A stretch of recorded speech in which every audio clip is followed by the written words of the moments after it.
Mark লিখিত সুসমাচার প্রথম অধ্যায়।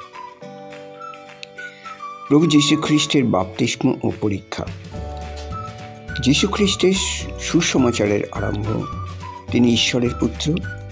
যিশাইয় ভাববাদীর গ্রন্থে যেমন লেখা আছে, দেখো, আমি আপন দূতকে তোমার অগ্রে প্রেরণ করি, সে তোমার পথ প্রস্তুত করিবে।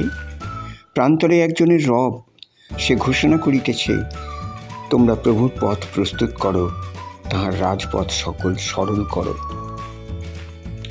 তদনুসারে যোহন উপস্থিত হইলেন ও প্রান্তরে বাপ্তাইজ করিতে লাগিলেন এবং পাপ মোচনের জন্য মন পরিবর্তনের বাপ্তিস্ম প্রচার করিতে লাগিলেন।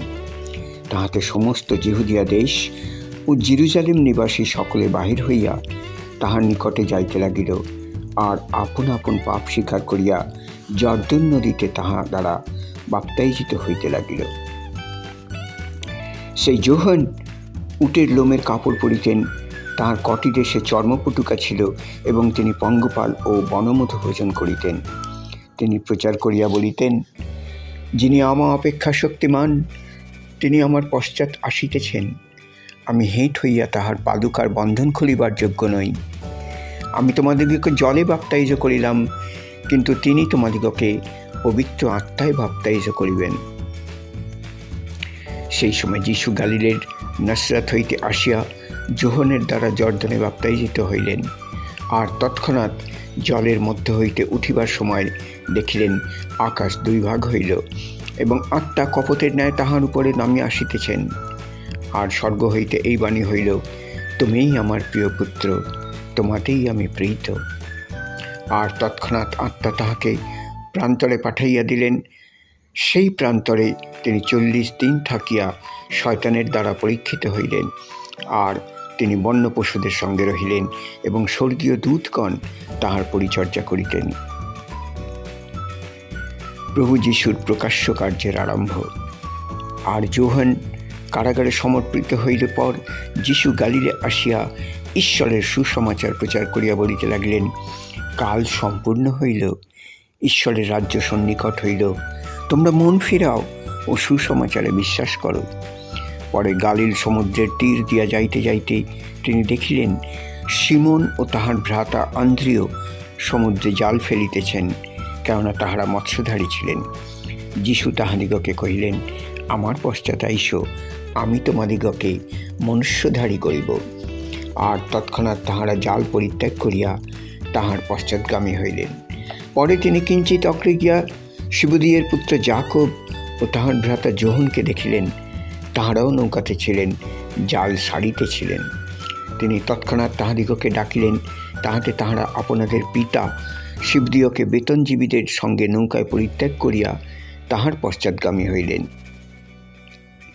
পরে তাহারা কফরনাহুমে প্রবেশ করিলেন, আর তৎক্ষণাৎ তিনি বিশ্রামবারে সমাজগৃহে গিয়া উপদেশ দিতে লাগিলেন। তাহাতে লোকে তাহার উপদেশে চমৎকৃত হইল, কারণ তিনি ক্ষমতাপন্ন ব্যক্তির ন্যায় তাহাদিগকে উপদেশ দিতেন, অধ্যাপকদের ন্যায় নয়। তখন তাহাদের সমাজগৃহে এক ব্যক্তি ছিল, তাহাকে অসুচি আত্মায় পাইয়াছিল। সে চেঁচাইয়া কহিল, হে নাসরতীয় যীশু, আপনার সহিত আমাদের সম্পর্ক কি? আপনি কি আমাদিগকে বিনাশ করিতে আসিলেন? আমি জানি আপনি কে, ঈশ্বরের সেই পবিত্র ব্যক্তি। তখন যীশু তাহাকে ধমক দিলেন, চুপ করো, উহা হইতে বাহির হও। তাহাতে সেই অসুচি আত্মা তাহাকে মুচড়াইয়া ধরিয়া উচ্চস্বরে চিৎকার করিয়া তাহার মধ্য হইতে বাহির হইয়া গেল। ইহাতে সকলে চমৎকৃত হইল। এমনকি তাহারা পরস্পর বিতর্ক করিয়া কহিল, এ কি, কেমন নতুন উপদেশ! উনি ক্ষমতা সহকারে অসুচি আত্মাদিগকেও আজ্ঞা করেন, আর তাহারা উহার আজ্ঞা মানে। তখন তাহার বার্তা তৎক্ষণাৎ সমুদায় গালিল প্রদেশের চারিদিকে ব্যাপিল। পরে সমাজগৃহ হইতে বাহির হইয়া তৎক্ষণাৎ তাহারা যাকব ও যোহনের সহিত সিমন ও আন্দ্রিয়ের বাটিতে প্রবেশ করিলেন। তখন সিমনের শাশুড়ি জ্বর হইয়া পড়িয়াছিলেন, আর তাহারা তৎক্ষণাৎ তাহার কথা তাহাকে বলিলেন। তাহাতে তিনি নিকটে গিয়া তাহার হস্ত ধরিয়া তাহাকে উঠাইলেন। তখন তাহার জ্বর ছাড়িয়া গেল, আর তিনি তাহাদের পরিচর্যা করিতে লাগিলেন।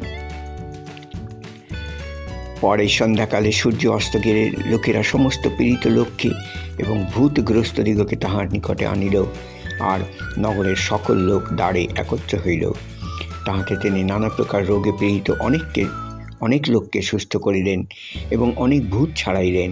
আর তিনি ভূতদিগকে কথা কহিতে দিলেন না, কারণ তাহারা তাহাকে চিনিত। পরেই অতি প্রত্যুষেই রাত্রি প্রবাহিবার অনেকক্ষণ পূর্বেই তিনি উঠিয়া বাহিরে গেলেন এবং নির্জন স্থানে গিয়া তথায় প্রার্থনা করিলেন।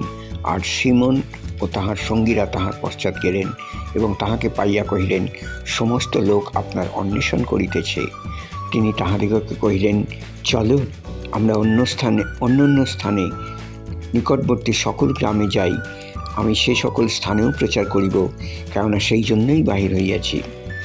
পরে তিনি সমস্ত গালিল দেশে লোকদের সমাজগৃহে প্রচার করিতে ও ভূত ছাড়াইতে লাগিলেন। একদা একজন কুষ্ঠী আসিয়া তাহার সম্মুখে বিনীত করিয়া ও জানু পাতিয়া কহিল, যদি আপনার ইচ্ছা হয় আমাকে সূচি করিতে পারেন।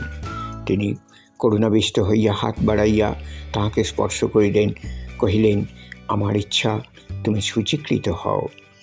তৎক্ষণাৎ কুষ্ঠরোগ তাহাকে ছাড়িয়ে গেল, সে সূচীকৃত হইল। তখন তিনি তাহাকে দৃঢ় আজ্ঞা দিয়া বিদায় করিলেন, বললেন, দেখিও, কাহাকেও কিছু বলিও না, কিন্তু যাজকের নিকটে গিয়ে আপনাকে দেখাও এবং লোকদের কাছে সাক্ষ্য দিবার ও তোমার সূচীকরণ জন্য মসির নিরূপিত উপহার উৎসর্গ করো।